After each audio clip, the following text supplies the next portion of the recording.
Welcome back, everyone. The summer break is almost over for millions of kids, and for them it means time to head back to school. But for parents, and in some cases grandparents, it means shopping for clothes, shoes, and all those school supplies. And here's what most of you with children in grades K through 12 say that you will spend this year. About $246 for clothing, $218 for electronics, $129 on shoes, and $95 on school supplies. Now, that adds up to $688 this year, up from almost $604 last year. Joining me now with more on how to stretch those back-to-school bucks is Randi Kaye, a special education teacher in Georgia. How are you? Good, Randy. How are you? I'm well, thanks. All right, so you really have both sides of the issue covered here because you're a teacher and you're a parent. We'll get to your tips in a moment, but what do you think about the money being spent? Is that money well spent by parents when you look at those numbers?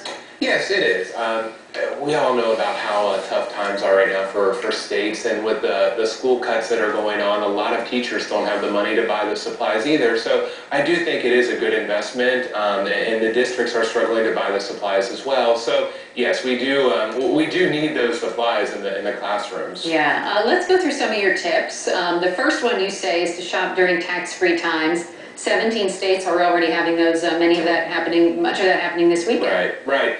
Unfortunately, I know here in Georgia, ours, the tax-free doesn't start till next weekend, and up the road in my county actually starts tomorrow, our first day. So I guess for my county, it's not going to do you any good. But if you can take advantage of the tax-free shopping, then absolutely, you're saving money. Something else you say to do is budget during the school year. That's not so easy all the time. No, it isn't, but the first day of school comes every August. So if you have children, you know it's going to come, like Christmas. Christmas comes every December. So just start right now. If you haven't prepared, maybe starting this August, put aside $20 a month. And then by the time next August rolls around, you'll have that back to school spending money set aside for you to go out and buy the stuff. And stock up during the school year? Is that when there's other sales, perhaps? Yes, you can. Or like, let's just say if your child's in second grade this year, so you know next year they'll be in third grade, well, go ahead and get the supply list for third grade. And then during the course of the year, anytime there is a sale, say on composition books or pencils or whatever, just stock up, and then that way you're not getting hit all at once with that the back-to-school crunch. And grandparents, they're always there to help, right? Absolutely. I know a lot of grandparents, they do have a little more disposable income in many cases than some parents do, especially when you have younger children, so if they can kick in, now is definitely the time to help. And you said that kids should actually be part of the process as well. How do you get them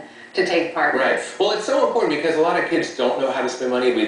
Well, they're just saying money goes on trees. A lot of kids think that, but actively involve them. Just say, you know what, we have $200 to spend on your back-to-school supplies. Here, let's let you make the budget and you buy it. And then maybe instead of buying the Hello Kitty notebook, they'll buy the more generic one so their dollar stretches farther. And so people are actually spending more, though, on back-to-school supplies. Do you think we'll see that continue?